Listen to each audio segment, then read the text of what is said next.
Hello, welcome and welcome back. This is Jacob, and today we're gonna be finishing the narration for the side story in Arknights, A Light Spark in Darkness, with the last two parts. So, for anyone who is new to this, is bumped into this part, I do narrations on this channel, and amateur voice acting for the characters, so this is gonna be a mix of both. So, without further ado, I think I said enough about that in part 1.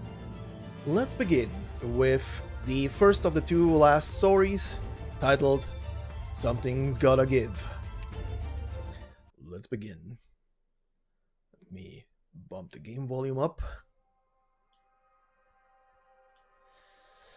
Right. November 22nd, 1097, 9:33 a.m. Wasteland Vagabond Settlement, 40 kilometers out from Caledon City. The Druid of Gododin stands upon the barrens, silent and sedated, before a low mound. He cheated death, rested its most ready of victories. He left with pride for the place of his eternal sleep. She calls out, waving her staff. The sun rises. This is but one more ordinary burial in the wastelands of Terra.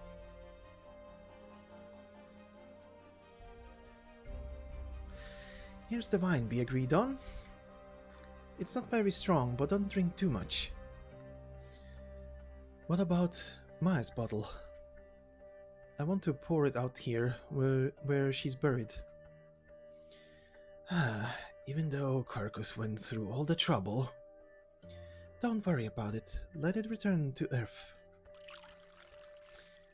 You said you could brew it in 3 weeks, but never did we imagine that she wouldn't last that long. It's just the two of us now. Alright, man, cheer up. Here's to Mai. To Mai. Yeah, to Mai. Security in Caledon has been tight as of late, Quercus. We couldn't go inside to find you. I know it would have helped. The diseases we have the disease we have is incurable, and it was her time to go. It's just the way she cried those last couple of days. It was hard to watch. You've sent so many of us on our way. You know how much it hurts. She begged me to put her out of her misery with my arts, but I couldn't. Then the next day we found her at the bottom of the hill. She was asleep. Her eyes were closed. She didn't have to cry again. There wasn't anyone there. She didn't infect anyone, and she didn't bother any of us. Everything was fine. It was all good. I just thought it was a little lonely, right? Yeah, lonely. Here, another round. Don't throw out the rest of the wine. Save it for the living. Oh, alright if you say so. Alright, the catastrophe messenger, Miss Elba. She stopped by a few days ago. Here's a letter she wanted to pass on to you. A letter from Elba the Chaser. Right, didn't ask her to help you look into the Duke's encampment. Didn't you ask her to help you look into how the Duke's encampment is doing? We've been seeing quite a few army convoys heading north the last couple days. Makes you wonder what those bigwigs in the city are up to. Whatever it is, it's probably no good. Be absolutely careful. Anyway, I need to head back now. Whatever happens, take care of yourselves. Here's some medicine for you. It's winter now and it won't get colder. If you get chilblains, use some of this. Frost Noah. What a funny name for an ointment. Okay, stop myself. Nope. Nope. Immediately voice trembled on the name. Nope. And this is the second time I'm reading through this. Whew. Okay. Man, I am not looking forward to voicing the rest of episode 6 later in the week. Oh boy, that's gonna leave me in a mess. I'm just gonna be a puddle of a human being. Anyway, pardon. Had to compose myself again. Continuing. When will we see you again, Quirkus? I'm not sure. Alright, I get it. If that's going to be difficult, mind if I ask you one last question? Ask me as many as you want, we still have plenty of wine. Why are you helping us? The medicine's not cheap, right? You often come to us Wastelanders for information. Who do you work for? We're just curious. We've known you so long. They say you probably used to be an officer in the military. Honestly, it doesn't matter to us who you really are. We don't care for the righteousness of the city folks. You're helping us live longer, so we'll help you out, whatever it is you're doing. No, I want to tell you the truth, but I doubt you'll believe me. If I told you that there was a group of people who have been trying to save the infected, would you believe me?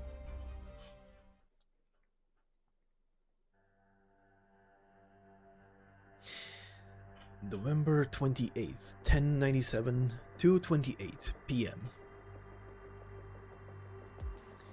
So, the Duke of Gododin actually took his forces to Londinium?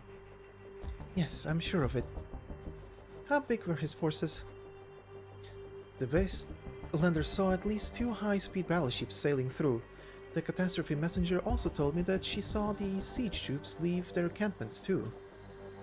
That's bad news. All 8 dukes are taking their forces to Londinium. Anyway, I'll fill Captain Root in on the news. Right, and I'm done with what Dr. Kaltzit wanted me to take care of. Be extra careful with this document, please. Here are the nomadic platform entrance permits for dukedoms. To 4 dukedoms, and this is Rhode Island's business permit for operating in Victoria. Industrial waste recycling and processing. Couldn't we have just told them our usual line of business? Victoria is especially strict with corporations that deal in horrific prevention, and each dukedom operates differently. It's too much of a hassle, so this is simpler. We need to get our foot in the door first. I see. Also, here's a letter from Lady Heidi. Make sure you hand it to Dr. Kaltzit directly. Understood. Don't worry. I'll head back to the town archives now. My coworkers are going to get suspicious if I disappear for too long. Oh, right. There's one more thing I needed to tell you. This place you were using as a hideout, the Green Spark? Someone burned it down a few days ago. What? Captain Root's been waiting for you. You should head to the office soon. The shop was burned down. Why?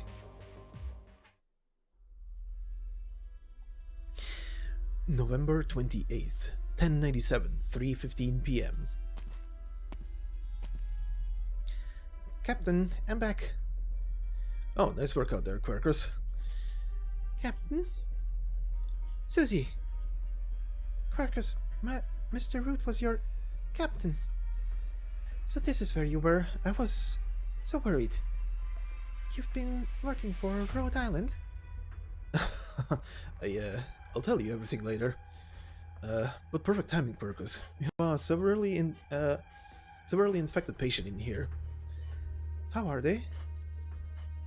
She's having an acute attack. Luckily, Susie got to us in time. We're finished with the basic precautions. I'll leave the rest to you. Okay, let me see. Hand me the test reagent. Here. She's too weak. We need to give her an IV. Quirkus? Can you cure oropathy? No, I can't, and no one can, but Rhode Island developed some medicine that can at least stabilize her conditions and prevent it from worsening. She's very sick, but please don't give up on her. Is she your friend? No, never mind. Everyone here in the infected community is your friend. Don't worry, she'll make it after she gets this shot.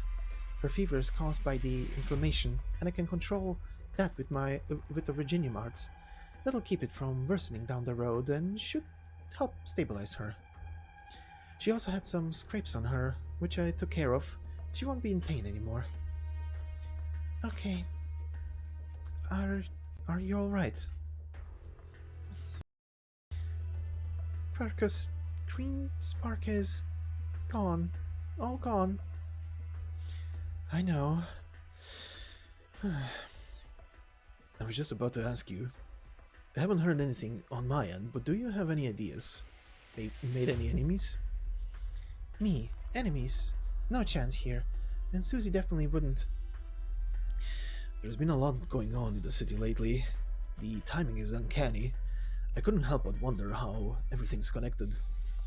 A couple days ago, someone tried to kidnap a city councilor in the infected community. Who could be so bold? Luckily, Skyfire was there, so things didn't take a turn for the worse.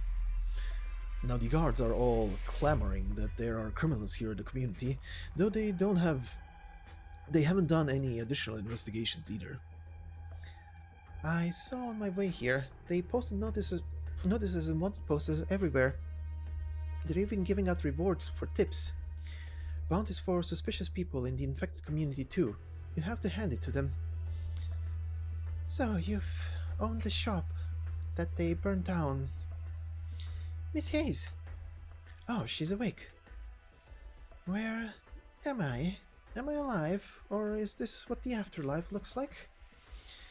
Yeah, you're alive.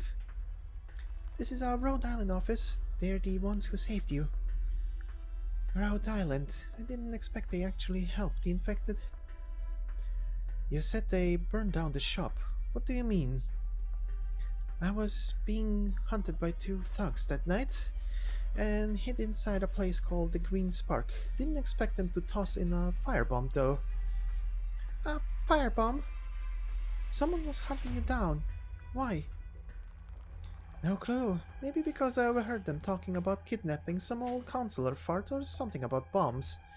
They probably wanted to silence me. Wait, back up.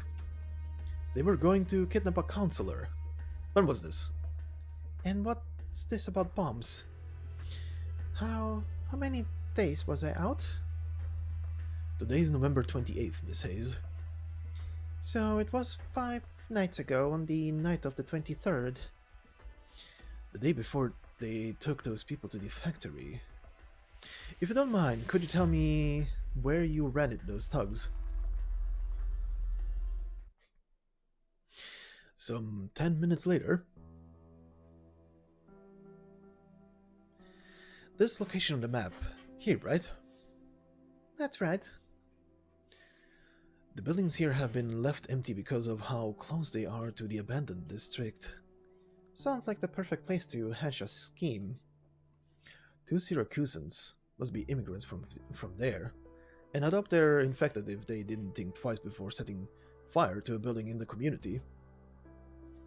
Most likely mercenaries or thugs working for the Mafia. If we know where they are, shouldn't we go and pay them a visit? I'd recommend against that. This is well beyond Rhode Island's usual scope of business. We aren't here to keep the peace. That's true. But now that the guards have a bounty out on them, we might just get a reward for turning over this information. It's not much, but it'll help pay for Miss Susie's losses. Right. Huh? Is that really okay? Shouldn't Miss Hayes get the reward? Let's just call it my way of paying you back for saving my life. I was the whole reason your shop could burn down in the first place. It's not your fault. If you hid anywhere else, they would have burned down someone else's house instead. Besides, the one who saved you was an infected worker named Red. I don't think it's such a bad idea. Helping those two bastards get caught will blow off some steam at least. Thanks, Miss Hayes. Quercus. Huh? Don't rub my ears. Why are you being so polite with me now? It's settled then. I'll help you put a report together, Miss Susie. You just need to take it down to the guard station. Right.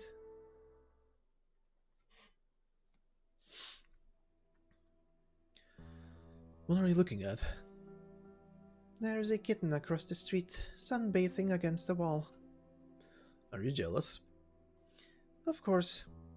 Oh, they broke a flower pot and ran away. I'm wondering, when will you chase me out of here? Once Rhode Island accepts an patient who's having an acute oripathy attack, you won't let them leave until their condition stabilizes. I can't pay for treatment, you know. No need to worry. Of course, there are options available if you want to continue your treatment afterwards. I'll fill you in on the details once you get better. By the way, if there's anything you want to discuss, you're free to talk to me about it. My little big hat of the Witch Forest. I never expected to meet a survivor of the Witch Forest. The Witch Forest? You mean the organization that took in infected casters? That's them. If I remember correctly, 5 years ago they refused to cooperate with the Duke, and so the Victorian army...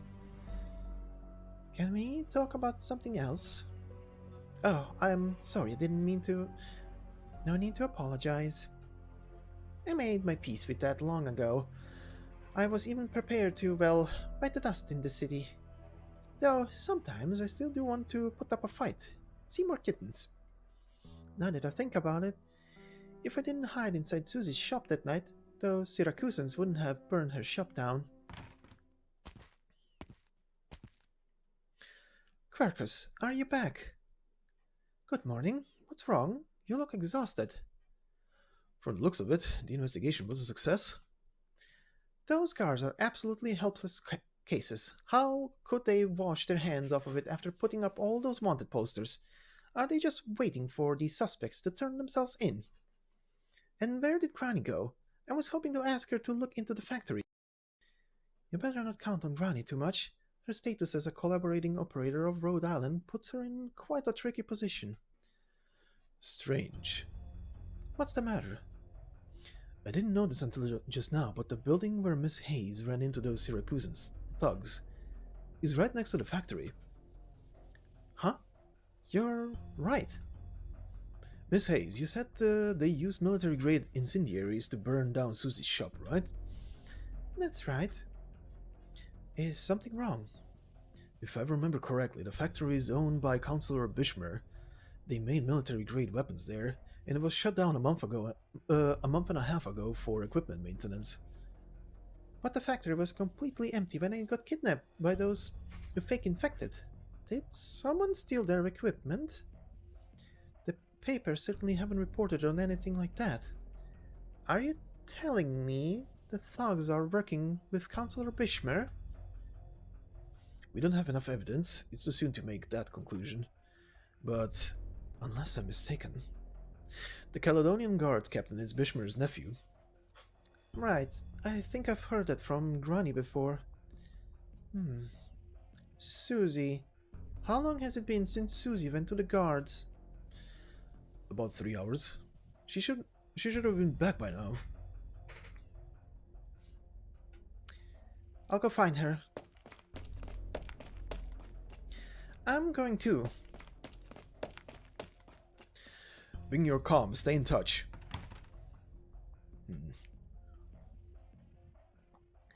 This is getting out of hand. The calm Rhode Island operator takes a close look at the map on his desk and sorts out the many doubts in his mind. Then he takes out an oddly shaped communicator from his desk.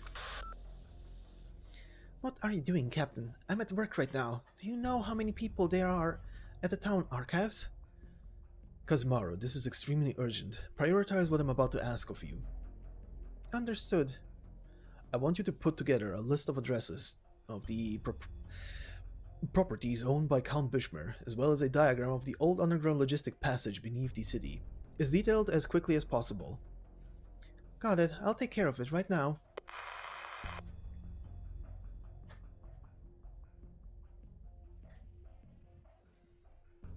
Did you find her? No, the guards said their captain went to the location with Susie and they haven't come back yet. Damn it. Calm down. Think of where she could have been taken.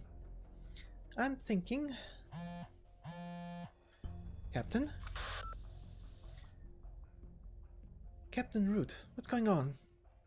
Listen carefully. I just compared where Count Bishomer's estate intersects with Caledon's all logistics channels.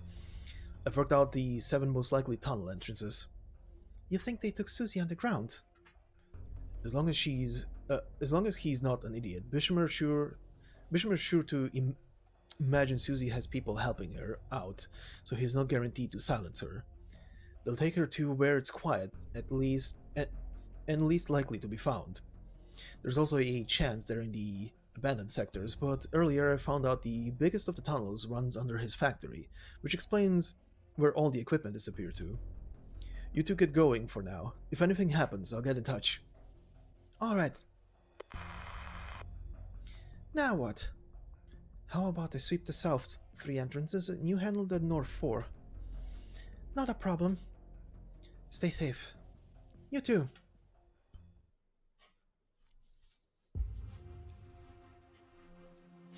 November 28th, 1097, 8:30 p.m.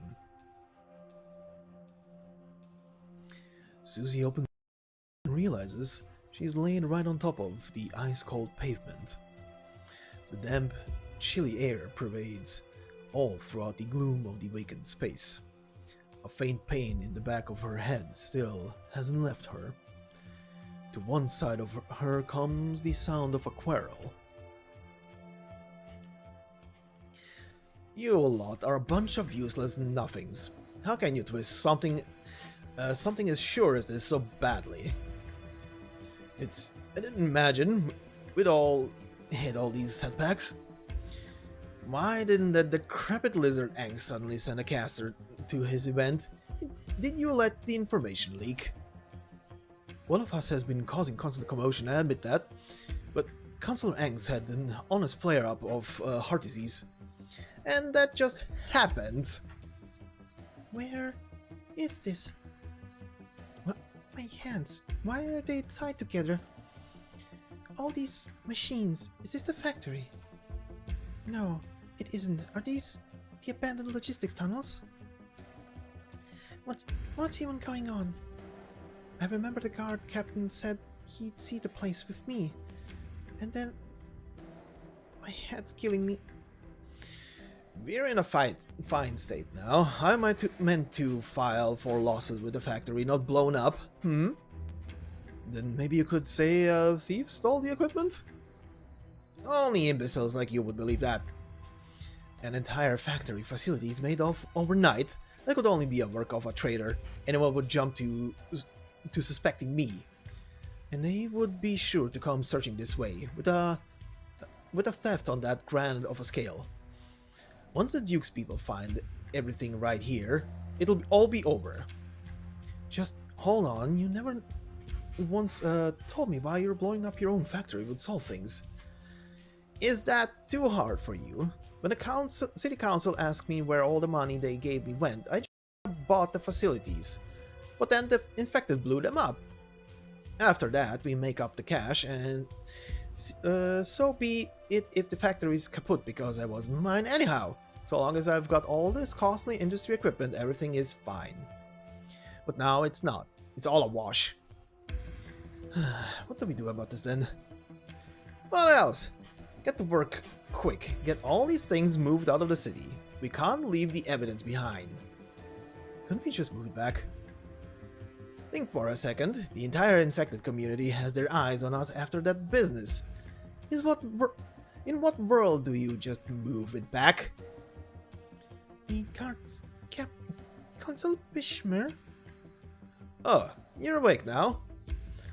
Our kind infected citizen. You've given me no end of trouble. Why? Don't act stupid. Now confess. Who told you everything you told me earlier? Who are all these accomplices of yours? So you were there? Listen up, I'm asking you. Who told you about those 2 Syracusans? And who's this reliable witness in this report of yours? Tell me their name. Speak. Susie glares furiously at him. You think you can give me looks? Never mind that. It means nothing whether she talks. There's no time to waste. Get this place sorted out. But the problem is the people she has with her. Hardly anyone can testify against us. We'll be fine once the Denton brothers get out of this city and never come back. What's important right now is how you stop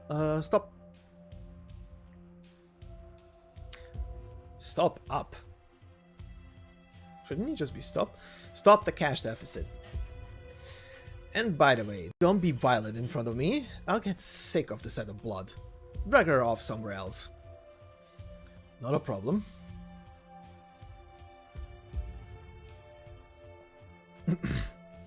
November 28th, 1097, 8:32 p.m. It's hard to believe this is the place. It's too late to call for help now with 24 people here. Forget it, let's do this.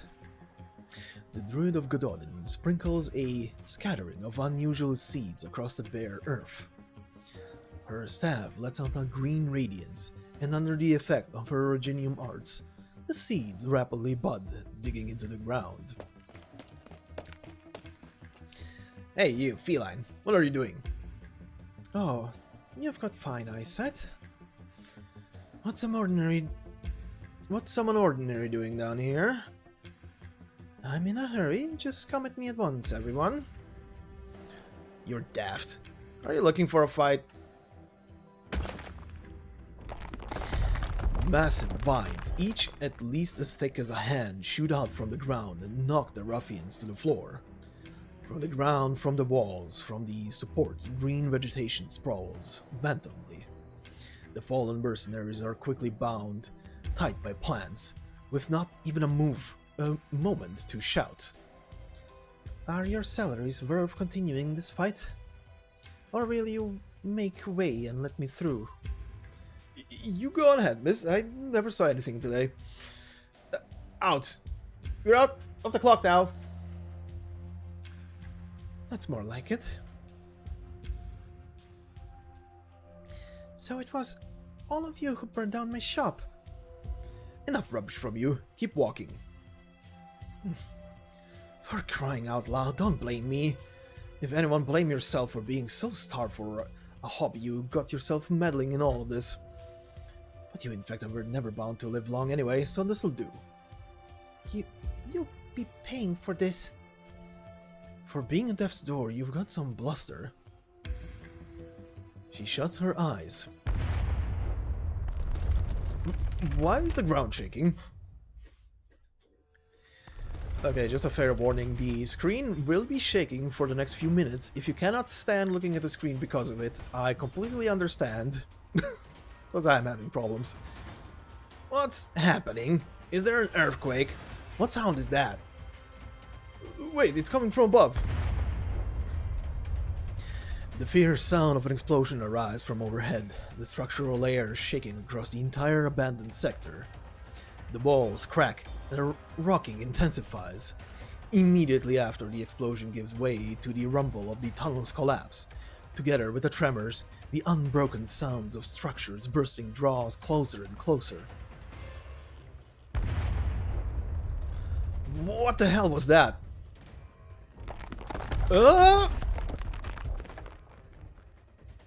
Engulfed in the explosion's roar, the top layer of the subterranean structure collapses, dropping several tons of steel frame directly upon the head of the guard's captain.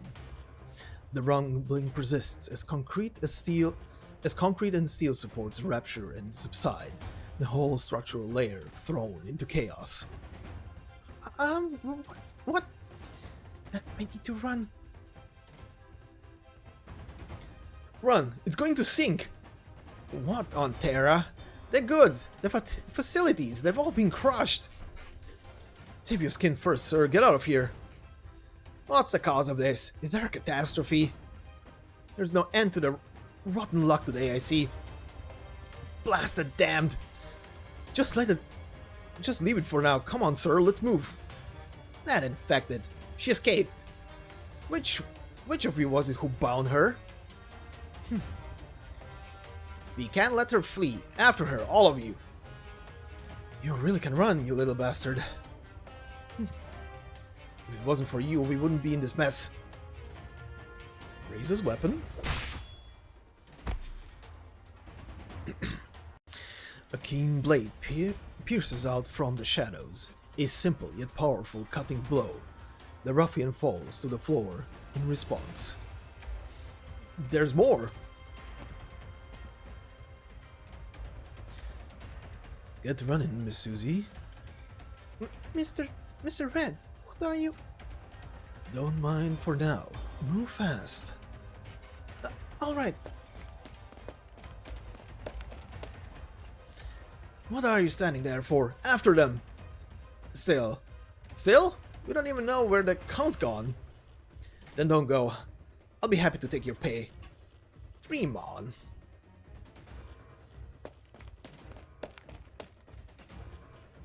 It's a dead end now. Before Susie's eyes, the firm alloy platform hangs fractured from the explosion. A broken bridge, at least a 4-meter jump, is seemingly the only way out. Behind them, the voices of the ruffians and mercenaries, cursing draw ever closer. Now what? These people love their work too much, following us in these conditions. You've really got a knack for inviting trouble, Miss Susie. Mr. Red, what are you doing here? And do you usually carry that blade? I'll explain later when we get the chance. Right now, I need to find a way to get you out of here. There's no shortage of people in the infected community worrying about you. But right now... Sorry about this, Miss Susie. The infected worker lifts her up and tosses her over, like slinging a crate of goods. The young feline draws a clean arc through the air and lands on the platform's other side. Ow, ow, ow! Mr. Red! Keep running upwards, quick! What about you? Hurry! The collapsing framework fully blocks off the entrance of the tunnel as the figure of the infected worker vanishes into its shadows without a trace. Mr. Red, I can't stop here. I need to get out.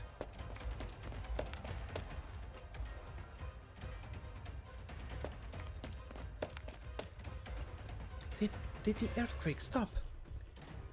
What even happened outside? Mr. Red, is he still okay? There's no way on. It's blocked. How far away is the surface still? Finally. Ugh, my giddy aunt. Oh, my back, good grief. It's you. Brilliant. You made it out of there somehow, you infected wrench. Bastard, bloody scum of the earth, useless good for nothing. It's all your fault. It's all your blasted infected vermin. My money. Get out of my damned way. A slap from the greedy politician hit Susie square in the face, all his anger taken out at once on the feline girl. However, the infected in front of him shows no sign of covering in response to the savage act. She stares down the noble before her, the stifled depression and pain she had experienced for days on end now nowhere to be seen. That's the reason? Your people burned down my shop for something like this. You'd go this far, hurt so many infected for something like this. All just for money. She slowly stands up, no longer the timid feline from before. In this moment, only enmity and anger remain in her gaze. Every last thing that happened these past few days, all because of the greedy politician before her. Why should he not pay the price? All of this was so far forward just for money. What are you doing? Don't come near. Keep away from me, you monster, get out! I can't forgive you.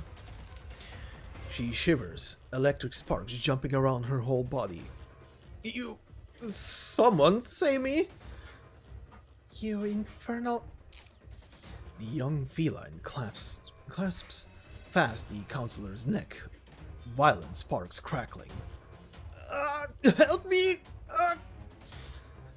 Now you're frightened. Now you're scared. Spare me, I beg of you. Don't kill me. Whatever you want, I'll give you. Spare me, just spare me. What gives you the right to destroy my life? What gives you the right? You... The young feline lets her unrestrained anger loose. Counselor Brishmer twitches and spasms under her originium arts, frothing at the mouth and gasping what could be his last gasps.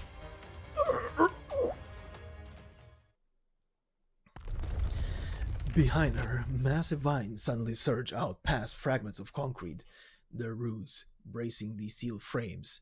The city's lights shine down through an opening, illuminating a silhouette.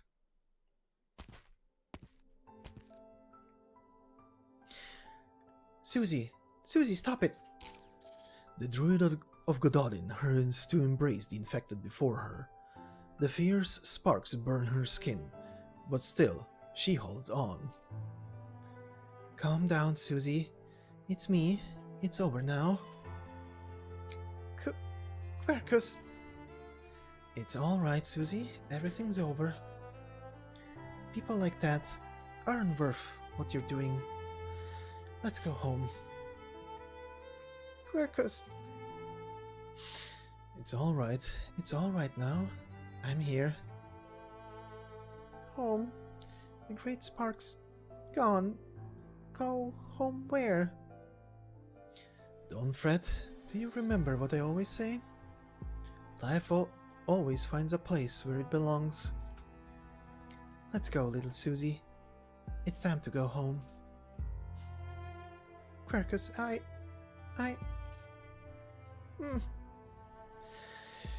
In the narrow interstices between soil and stone, lattices of steel and constructs of forsaken material, a young feline lets out a deep, low wail, a weight fallen from her back.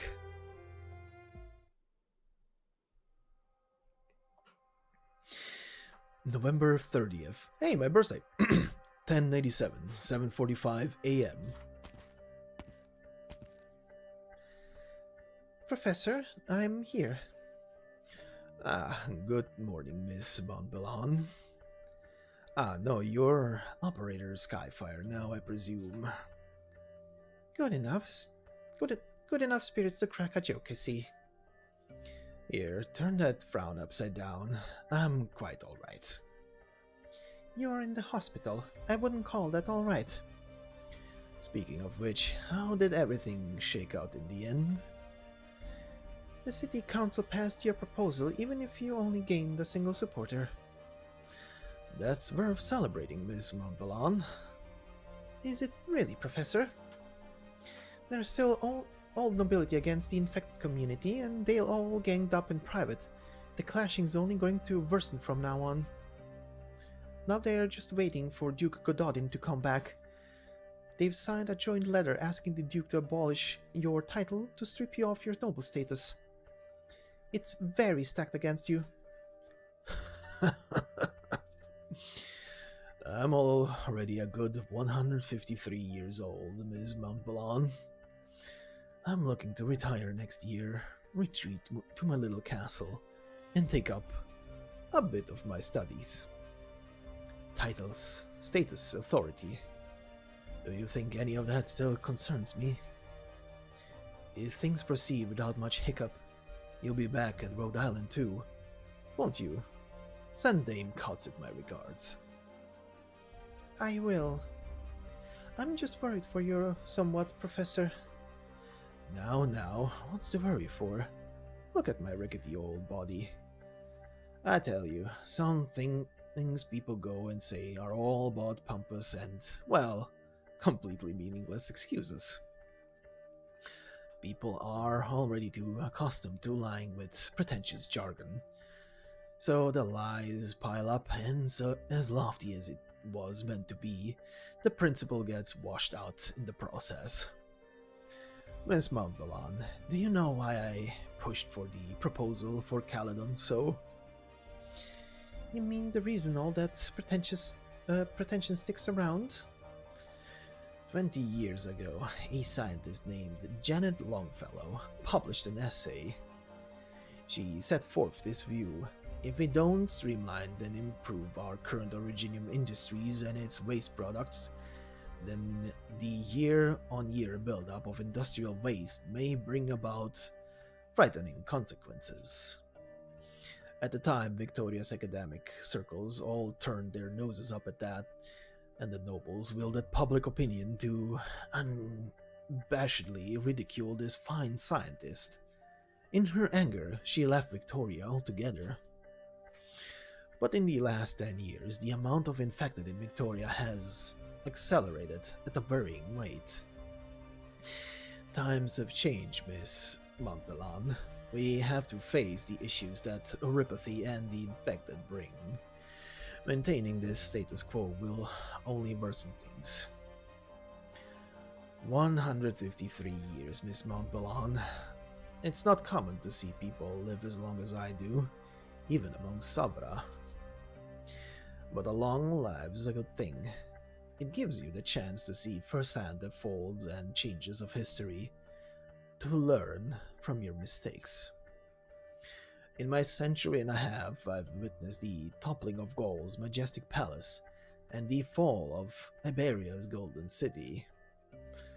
In the plains of Columbia, I saw for myself the destruction the Grand Duke's army brought on the frontier territories.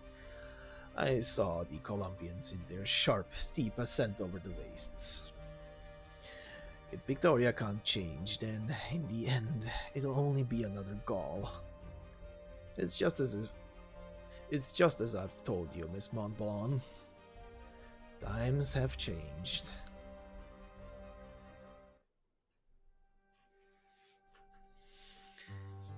You're back. I thought the guards would have been slower than that. Oh no, if it isn't our honorary citizen, star of all the front pages. Your picture is very decent in the paper. We knew you could be so photogenic, Susie. Was it very heavy, the meter-wide certificate saying you've the lay of the land?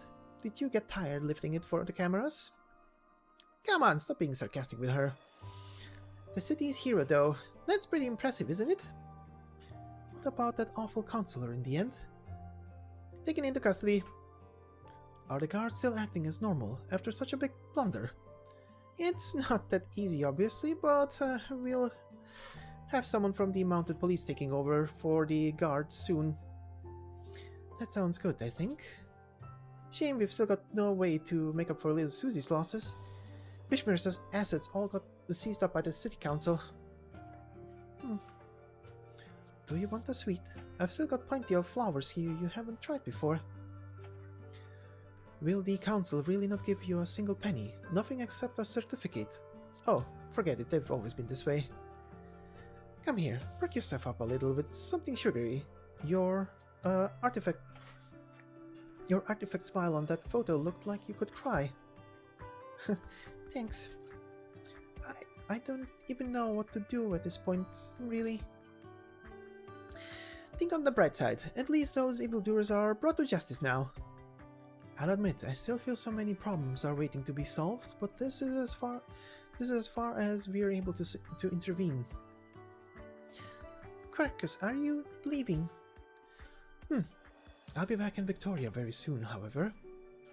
Will you come back to Caledon? More someplace in the waste than a nomadic city, I think. That's right. Susie, have you ever thought of partnering somewhere else? Huh?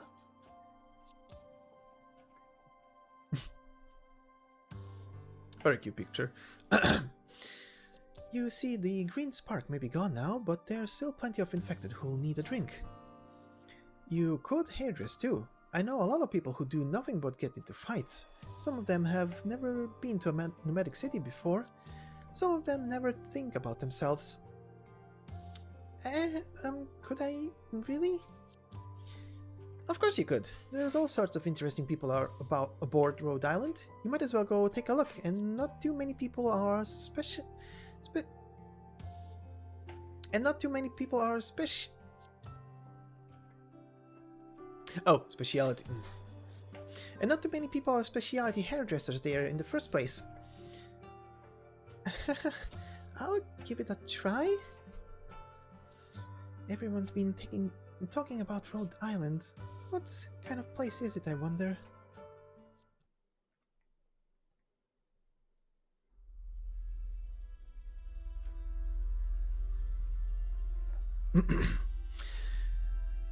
November 28th, 1097, 10:24 p.m.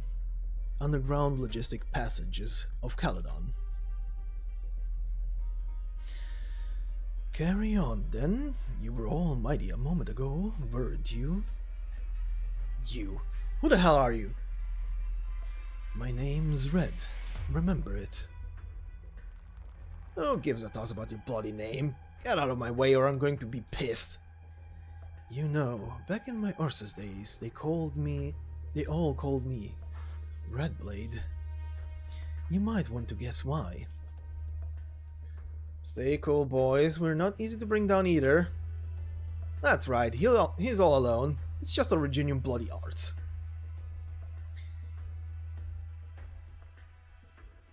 Oh, right. He's far from alone. What? Where did you sneak out from? Now there's a nice reaction. You sure don't act like this when you're shoving the infected about. Come on, show me if you're really as mighty as you say. The blade in infected hands is ignited in a blink, surrounded by blazing embers. The red-hot glow illuminates the rubble. The stone and steel ruins are bathed in the clear hue of fire. At its source, the youngster bearing the searing blade begins his attack.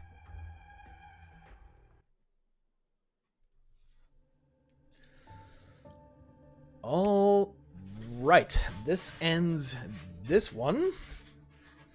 And now for a little something else, I guess. Let's begin with the final part, titled Ring-a-Ding-Ding, which was also the title of well, sort of the title of a Pino Silvestri story. But let's begin.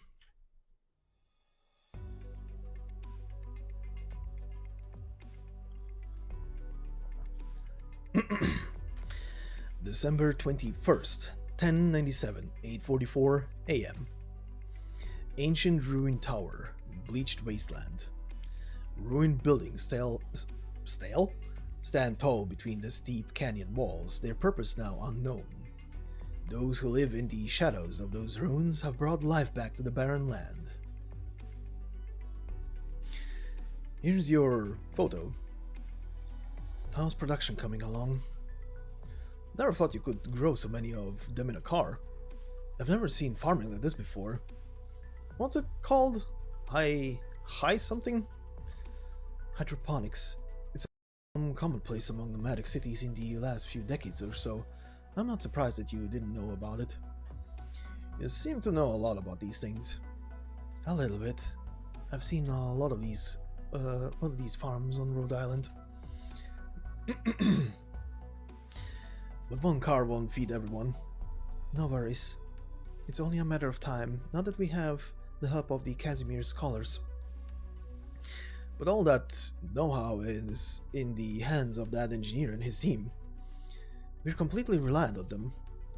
And I still don't trust him. Why not? He's not even infected. He says he's helping us because his wife and daughter died of orypathy. So it's because of his anger and the injustice of fate and his sympathy for the infected. But what if he decides to start a new life, a new family? Would it become inconvenient for him to keep supporting the infected? Would he betray us for that new life? He's not one of us, no matter what he says. You're making assumptions based on hypotheticals. Just because someone isn't infected doesn't mean they're our enemy. We'll never make allies if we treat every act of kindness with suspicion. Cooperation needs to start from trust. Even the word reunion is all about coexistence, isn't it? Did you already forget Tallulah? That can't be allowed to happen again. Then what we need is a contingency plan. Planning for a rainy day doesn't mean looking at everyone with suspicion, though. Fine, fine. Has anyone ever told you that you're becoming more and more like Patriot? Ooh, I love this line. Guard becoming like Patriot? Jesus Christ, that's a story arc I wanna see. Oh, jeez, that's a little much, don't you think? Changing the topic. How are the clothes? A little tight, but wearable. The material looks like it could stand up to some heavy use, not bad. It's cheap and practical, ideal for combat attire. Never thought I'd live to see the day. How many years has it been since I last got something new to wear? You can thank the infected workers in Caledon for that. There's something that I don't quite understand, though. Why are we taking down the reunion symbol? We don't need it anymore. We don't need reunion. That's not what I meant. We just don't need a symbol anymore. We're likely linked by a common purpose, not by lines and shapes. We should be helping and supporting the other infected, not differentiating ourselves from them. So why is Team 4 still wearing the symbol then? They have a special mission, running diversion. I don't understand. They're operating in Eastern Ursus, wearing the symbol in order to draw attention. That way Ursus will think that there are only scattered remnants of reunion roaming in the Eastern Wastelands. Meanwhile, the rest of us can operate unnoticed by them, or any other country for that matter. They'll think that we're just rogues operating independently. They won't connect us to reunion or give us a second thought. Oh, right, wait, this reunion warrior is supposed to be a woman. Shit, well... Sorry about that. Never mind then, changing voice. Mr. Bean, you're here. Mr. Bean. Bean reporting back. How did it go? No problem. Captain Red has delivered the equipment to the warehouse. Good. I was getting worried when you reported a change in the situation. We encountered something unexpected in Caledon, but nothing we couldn't deal with. Or was that? No. This is the woman. Sorry. Jesus Christ. I'm so confused. So many random not face masks. Why face masks? Come on. They already have names. Good morning, Mr. Guard. Oh, hello, Miss Elba.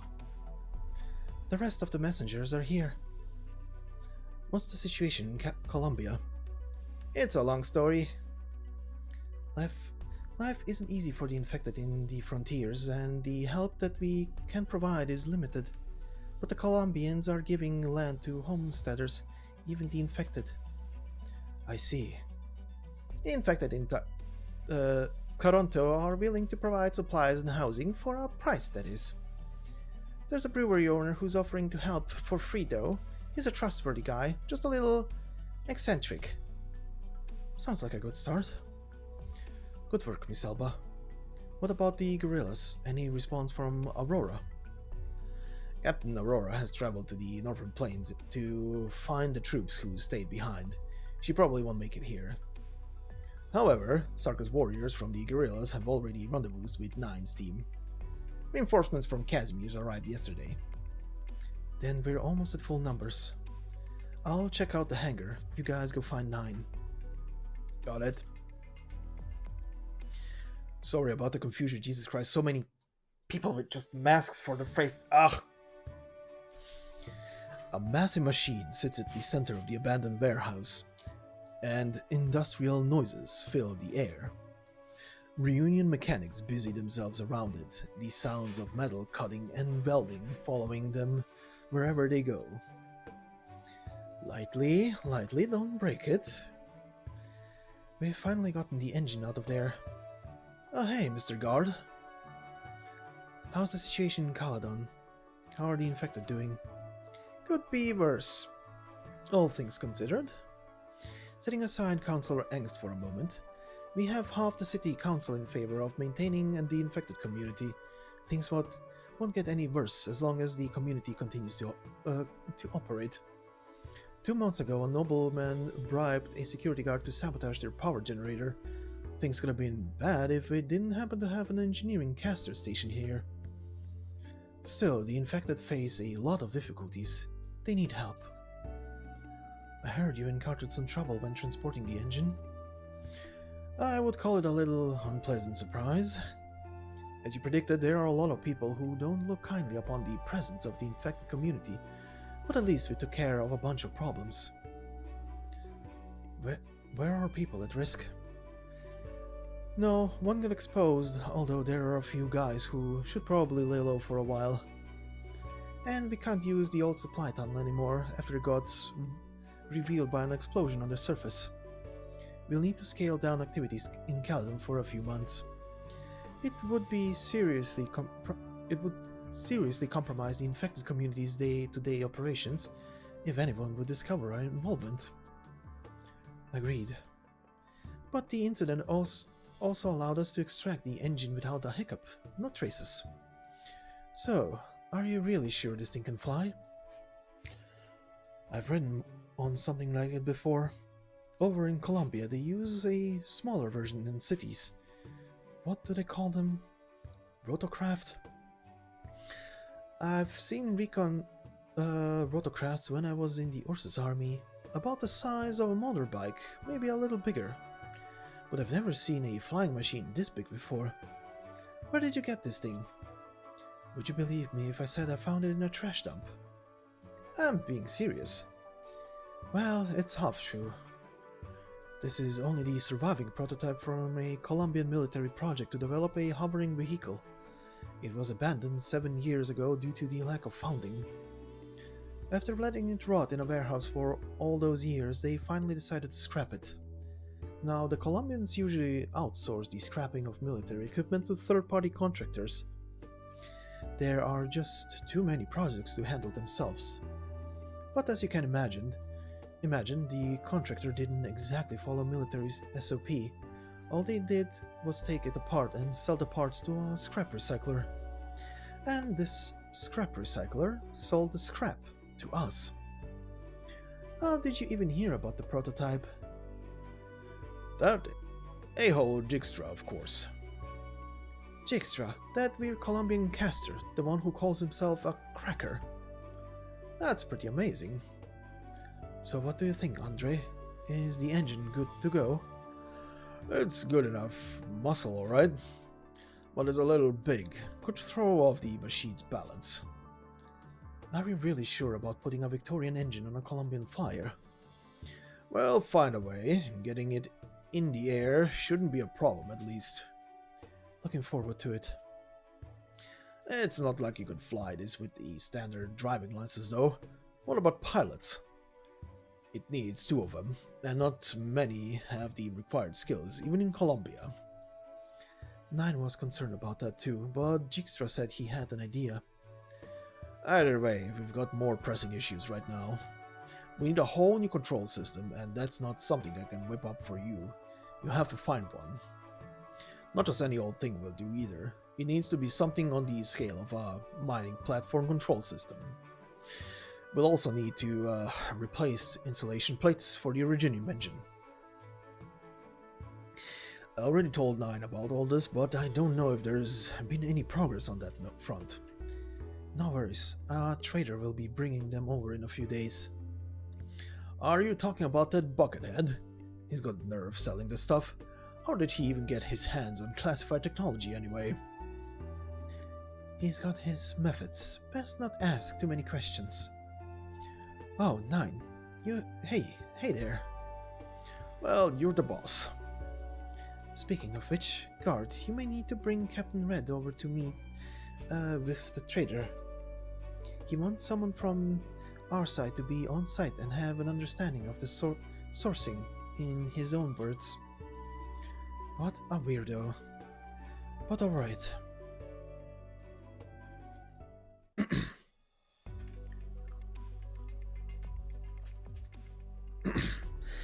December 24th, 1097, 6:44 p.m. So, this is the rendezvous point. Are you sure we can trust this guy? Hard to say, but Nine trusts him at least. We bought a lot of stuff from him, and in return he's asked us to do him a number of favors. He's eccentric, to say the least. You'll understand when you see him. Here comes one of my favorite NPCs voice! I have a hard time trusting shady merchants like this. A man wearing a strange helmet approaches from afar. He is accompanied by several large men wearing shabby armor. Yep, he might as well be carrying a sign that says "Shady" in big red letters. Good afternoon, and good evening, my friends! Mr. Guard, how good to see you again, and looking so well too. I wasn't expecting you to bring company, but I'm not seeing any trucks or vehicles. Where are the goods, Mr. Cannot? No rush, my friend, no rush. They're not in my hands right now, but they'll show themselves soon enough. I don't understand. Have patience, friend, patience. They'll be here. A few minutes later, a convoy of armed vehicles approaches on the horizon, kicking up a cloud of dust over the barren ground. Here they come. Give me the binoculars. Take cover, they are armed with Originium cannons. That's Volvort Koczynski's mark. I want an explanation, Mr. Cannot. What you seek is right in front of you, my friend. You see that big one in the middle? It's delivering a whole set of industrial-grade Originium engines and control systems from Columbia to Rimbilliton. You want us to raid an armored Colombian convoy? That's your plan. You need heavy artillery to even put a dent in that armor. No need to get excited, my friend. Do you think I was going to make a customer do it themselves? Just sit back and watch. About 15 minutes later, the convoy passes through a canyon. Ballista turrets and Originium cannons are on full alert, sweeping the surroundings for potential threats. Driven by powerful engines, the heavy armored vehicles dash across the rugged landscape. It is a loadout intended to take them safely across the Terran wastelands to their destination. But there are very few guarantees in the wastes. A boulder suddenly stands up from the ground, reaching 8 meters in height, dirt falling off it like a waterfall. It is a metal crab camouflaged as a rock. The creature charges at the convoy. The cannons unload onto the beast, while the ballista aim for its joints. However, their efforts prove futile at slowing it down. The metal crab smashes into the side of the large truck at full speed. The armored vehicle topples over violently, crushing onto its escorts. War cries and the sound of clanging metal echo through the canyon. Hundreds of strange dressed warriors charge out from the shadows, from behind the rocks or cracks in the canyon walls. They throw explosives made from Originium crystals at the convoy, and fire at stragglers using improvised ballistae. It is a scene of chaos as the convoy's guards try to flee for their lives. The outcome of the battle is never once in doubt.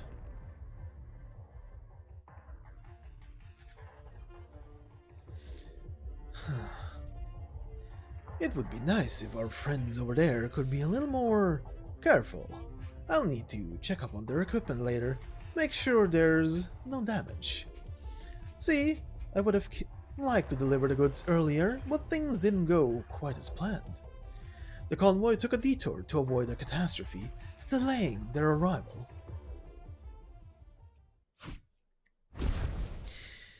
Red draws his weapon. The reunion warrior draws his weapon. Dear me, it seems we have a misunderstanding here.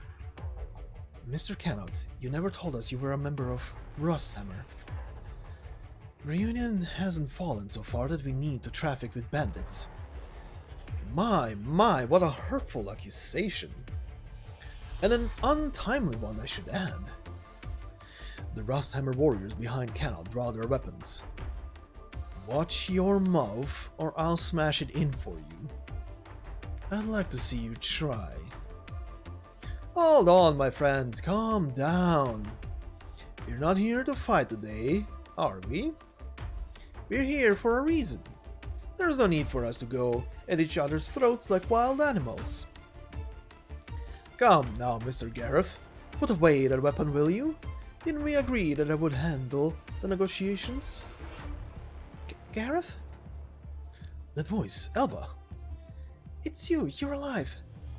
I never thought I'd see you here. I didn't recognize you in that outfit. Gareth Swiftblade, you're alive. Why are you with Rusthammer? Oh, it's you guys. The warriors look at each other in bewilderment, still gripping their weapons, but seemingly unsure what to do with them. Brothers, it's fine, I know them. Put down your weapons, they're okay. It's really you. I thought you had... It's a long story. See, we're all friends here, aren't we? Maybe even relatives, if we go back a few thousand years. How about we find somewhere else to chat? Per my agreement with your other leader, I'll deliver this equipment to you, to your base. Mr. Garrett, would you kindly bring a few other men with us to deliver the goods? Will do. Are we seriously considering letting this guy into our base? It wouldn't be his first time. We just have to trust Nine's judgment. Ugh.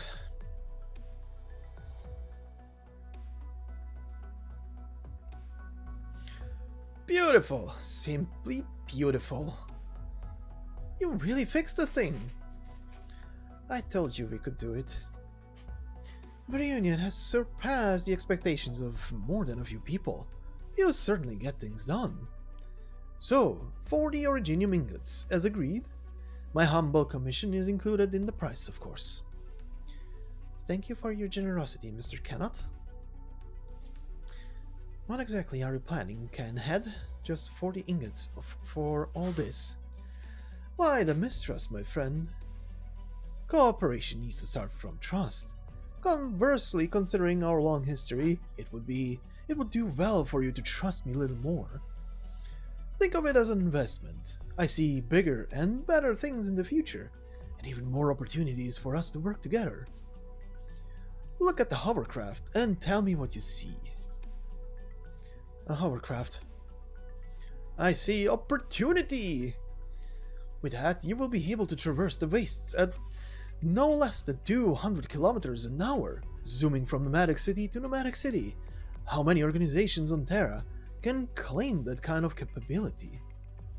Now, what do you think it is none of... Now, what do you... Huh? Oh, now what do you do with it is none of my concern, but I would suggest treating it with care. It's not exactly an easy thing to repair. Thank you for your assistance, Mr. Cannot. Of course, my friend. Best of luck in your future endeavors.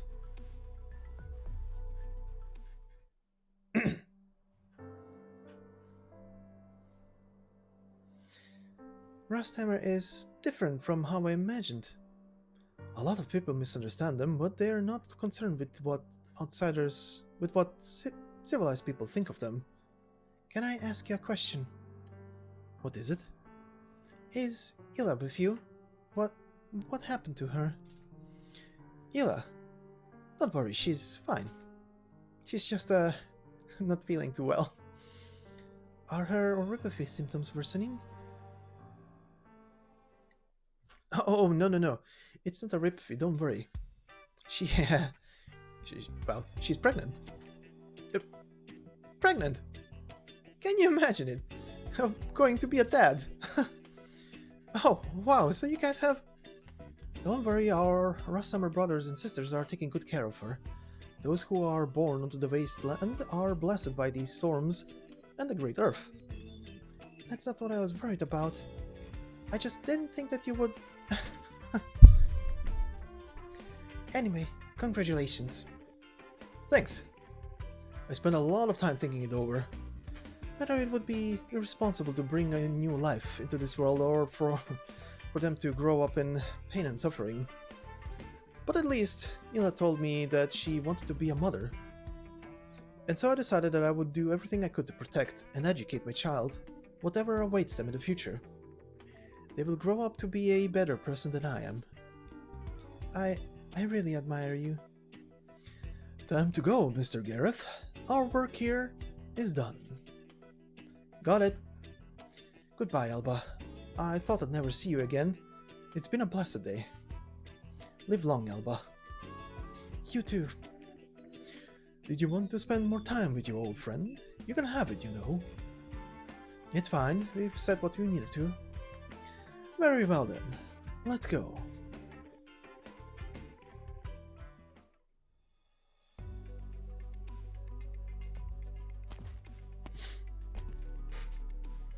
Well, look who's waiting for us. Did you have any unfinished business? Impressive, by the way, to completely elude my notice. Do not underestimate catastrophe messengers. Do you remember me, Mr. Cannot? Of course, Miss Elba. I remember everyone I've ever met. That said, you've changed so much over the past year that I could barely recognize you. It's always good to see old friends doing so well. You call everybody a friend. Do you really understand how much weight that word carries? If we're truly friends, then I must ask you to answer a question before you leave, and answer truthfully. As you said yourself, cooperation needs to start from trust. So I need an answer that will develop the trust. Certainly. Go ahead. Why are you helping us? Do not try to dodge the question or get around it with sophistry. I want to hear the truth. The man wearing a bucket on his head laughs wryly. For a moment he gazes quietly at the reunion member before him, his eyes cloudy under the heavy helmet. It was never my intention to play with words, but not everyone is able to accept the stark, unvarnished truth. Some truths are better left unspoken, my dear Miss Nine. Reunion does not need lies and deception. You have roamed the wastelands, the myriad realms of Terra. What have you seen? Let me tell you what I've seen. On the frontiers of Columbia, I saw the both infected and the poor caught between barren soil and dangerous beasts. Their human dignity is built upon flesh and blood, but beneath the bodies lies the gold that made the monster that is Columbia. The people of Victoria cling to history and tradition like their lives depend on it. Their wealth and power serve only those who already have them, the greedy and the self-serving noble class. To them, the infected might be tools in their political plots or weapons against their enemies, but never human beings. The most powerful country in Terra, and you could barely call it a civilization. 2 years ago, the Colombians turned a deaf ear to a Sami snow priest who prophesied that the end of days is near. The Colombians said the snow priest was mad, but what do they know? They know nothing of Sami's long struggle against the frenzied darkness. Sooner or later, this land, nay, the entire world must face the truth of that madness. The dark shadow beneath the northern tundra, the great gloom deep in the ocean, not to mention ancient calamity buried under the earth. Despite all this, the people of the land live on secluded islands, waging wars against each other with sticks and stones. Time is running out. The world is falling apart, and change must come sooner rather than later. Is that why you're helping us? One of the reasons. I support any group that is trying to change things, be it Rusthammer or Reunion, or even those who merely sense the ship beginning to sink and are trying to save themselves. Someone needs to do something. I've provided assistance to many individuals and organizations, from Rusthammer to Reunion, to the Cyclops of Sami, to the Mystics of Sargon. Unfortunately, no one has been able to come up with a solution. Be at the very least, I can point the way. But at the very least, I can point the way. For better or for worse, we have to try. Even if all you say is true, Mr. Kenneth, I'm still not convinced. Saving the world from danger is beyond Reunion's ability. It's not our job. I understand, but it can be a catalyst. We must start the engine before we discuss which way to go. You're better off looking to the idealists of Rhode Island. Rhode Island alone is not enough, despite the talent they've gathered. Have you heard of what they did in Casimir's? Of course, I was there. They made a fine move. But one move will not be enough to bring victory in this great game. No one is more aware of that than themselves. Even the resplendent fire burning in the Iranian Knight's heart is not enough to drive the dark clouds from the land. Of course, it is still gratifying to see people like them in this world of pain and hatred. Even as dark clouds gather, the sparks of hope glows bright.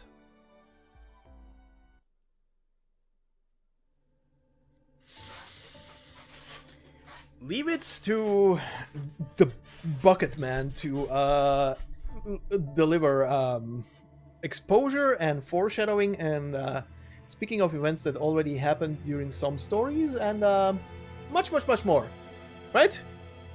Had to be the Bucket Man. I swear, this is part of the freaking ending of Final Fantasy XIV's 6.0 expansion. Getting flashbacks. But yeah. Man, what can I say about this story? Pretty great. I'm kind of beginning to see a pattern here.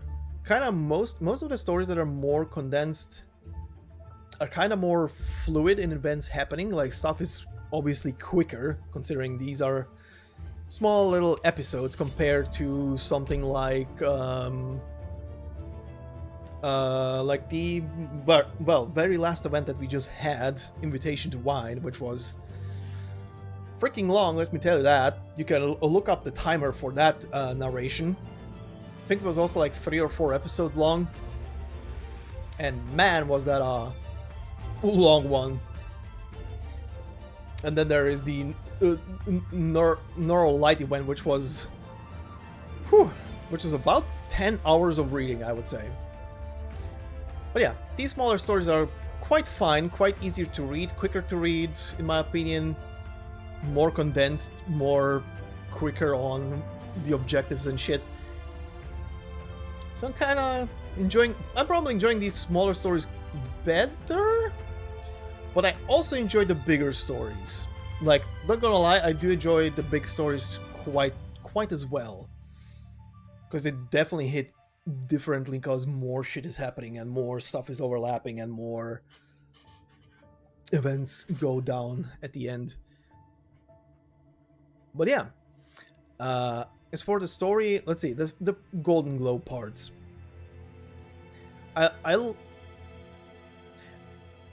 find it interesting that I went with the structure of every episode is gonna be taking place slightly at a different time from a different person's perspective, and you have to kind of pay attention to the times and times and days. just to get a feeling where everything overlaps, but I think that's okay. It's not too difficult, I guess, considering that not just the dates, but also you can tell by events what is overlapping, considering the events are pretty, well, pretty flashy, especially the ending. But I do like the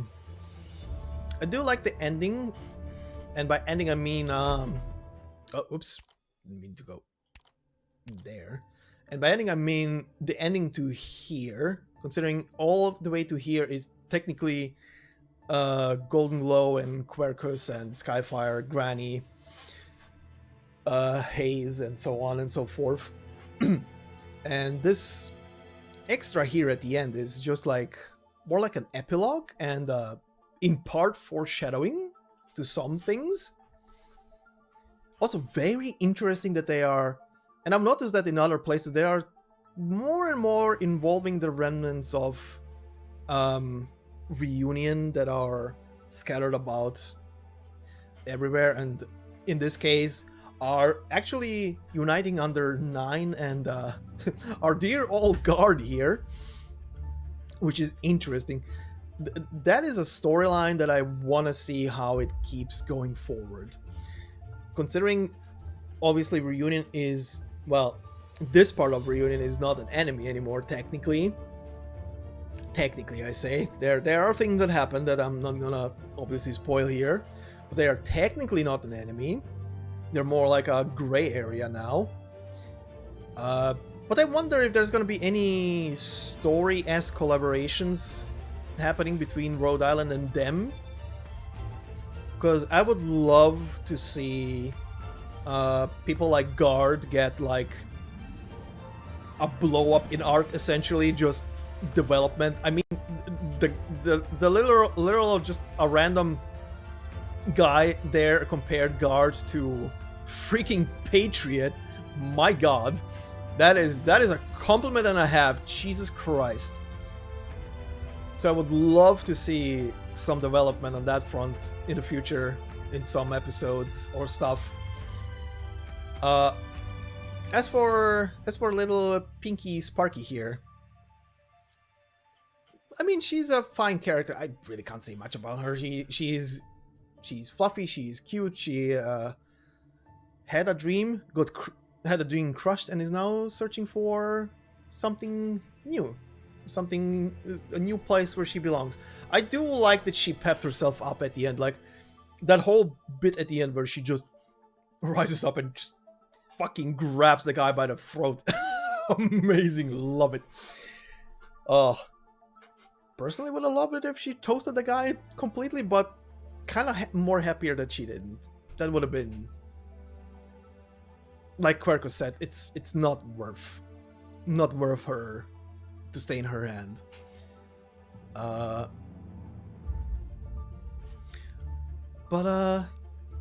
Yeah. Some things during the story have foreshadowed. I believe are foreshadowing episode 10, if I'm correct. Also, am I correct in assumption that this story in Caledon is taking place like sorta in between episode 9 and 10? Somewhere around there? In that span of time? Or right before episode 9? No, would it be actually right before episode 9? Wouldn't that make more sense, actually? Considering they talk about a bunch of land ships, carrier land ships, military grade, going towards... did I actually say specifically Londinium? Can't remember right now. But yeah, going to literally one place, so... Is it right before episode 9? Considering Heidi gets mentioned.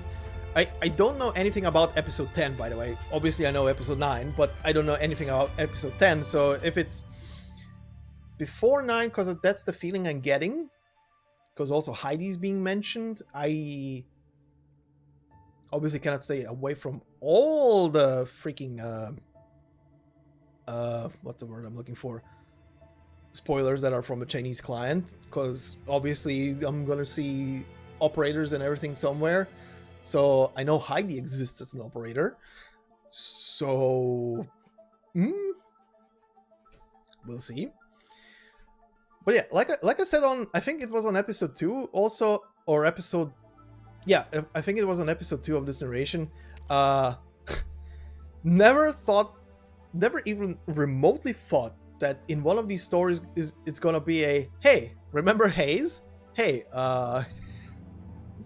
here's the story how she joins.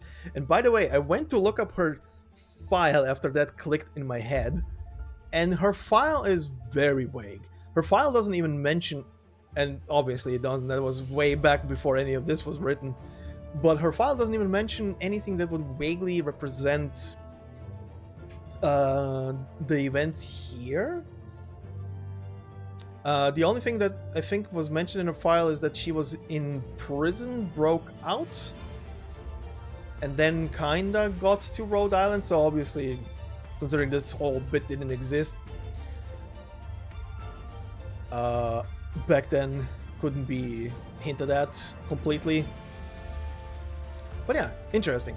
Interesting that, well, I guess this is the year of, hey, here are all the operators that were with us for a shit ton of time, and here are the events that lead up to them joining Rhode Island. Well, yeah. Also, this music is amazing. I love it. But yeah. Final conclusion. Love the story. Was amazing from start to finish. Mr. Red Viabu Sword. I swear, the moment when I was reading it originally before the recording, the moment he showed up in a picture with the sword pulled, I don't know why, and I hate my brain sometimes for that. The moment he pulled the sword, the only thing I heard in my brain was, I am the sword of my bone. I was like, no, now I'm ruining this character. I'm joking, by the way, but it was literally what I heard in my head. I was like, oh god, no. Why? Why am I thinking of Amiya right now? Ugh, wrong franchise, go away. But yeah, I think that's it. That's all I can say here. Good story. And I think we're gonna have a break now until the next story gets added, which is what's her face? What's her name again? Filamente? Was that the name? Until she gets added, plus her. I wonder how long that story is gonna be, considering I believe that one is gonna be tied again to stages, so that might be long recording sessions again. So oof, that's gonna be a thing. But yeah, anyway, I hope you all enjoyed this narration. I hope it wasn't too cringy. I sure as hell had fun, especially with Mr. Buckethead. I love the guy to bits since the first time he appeared. Him and his weird creepy tentacles. Cthulhu man with a bucket. It's the bucket from Stanley Parable. He just yoinked it out of the game. But yeah, anyway, my voice is giving in. I need a break. I need to sip my tea and calm my vocal cords. So yeah, thank you all for listening once more.